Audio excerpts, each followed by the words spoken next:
Don't call it a comeback. She's been here for years.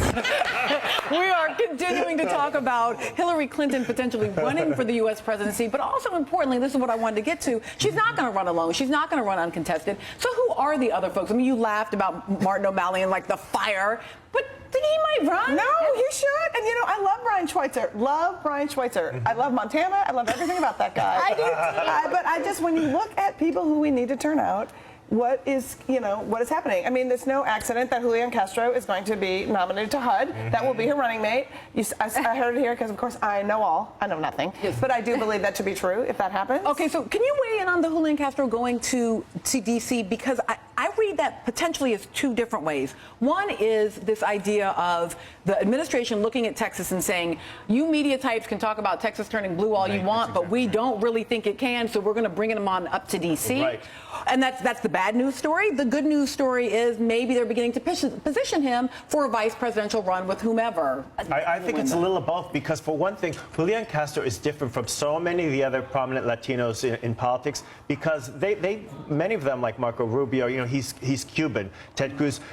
Julian Castro is like most American Hispanics because he's Mexican-American heritage. And, you know, he's someone who really excites the Latino community. And so there's definitely that. I think of what you're saying here, both are true, because they're positioning, they're elevating his stature there. It's going to excite people in Texas. One of the big problems is just getting Latinos to turn out. And, you know, putting him on the national stage, it's a great platform. I would be a little bit nervous, though, in terms of, I know Castro obviously, you know, has accepted. I would be a little bit nervous.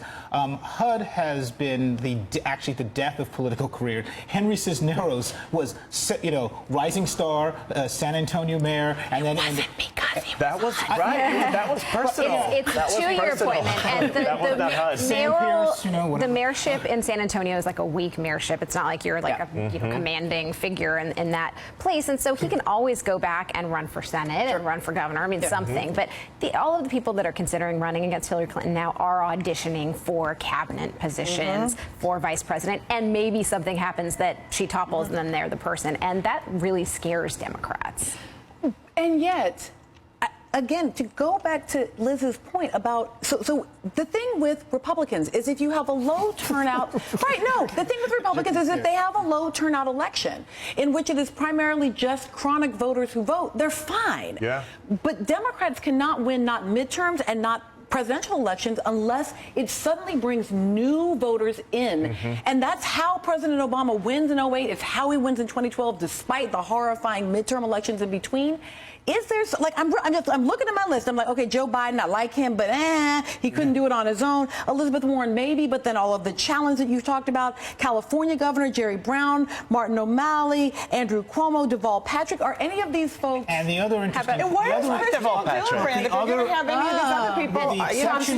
With the exception of Deval Patrick, well, the interesting thing is there are more potential people of color running on the Republican side. On the Republican side, and particularly women of color. Women of color. Nikki Haley from South Carolina, Susana Martinez in New Mexico. You can throw in Brian Sandoval. You can throw in Marco Rubio. I mean, and that's the Tim Scott. I'm throwing out all those names out there. There are not that many. There are not that many Democrats statewide of people of color. You put a woman of color, Southerner, either Southwest or Southeasterner, on that Republican ticket, someone who's a governor, who has a good, strong record, in certain ways, where you have what you don't have with Hillary Clinton, which is that capacity to learn something about them, because we don't know that much about them.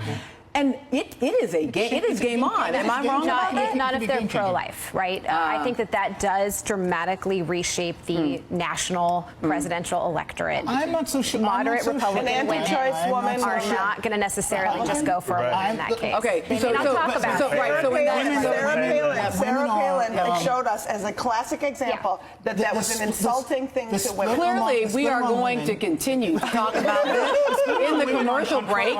But when we come back and the TV cameras are on again, I am actually going to talk about something slightly different. I will say this, though, still to come, the Nerdland unofficial kickoff to summer and an update on the biggest political moment to ever happen on this program. Coming up.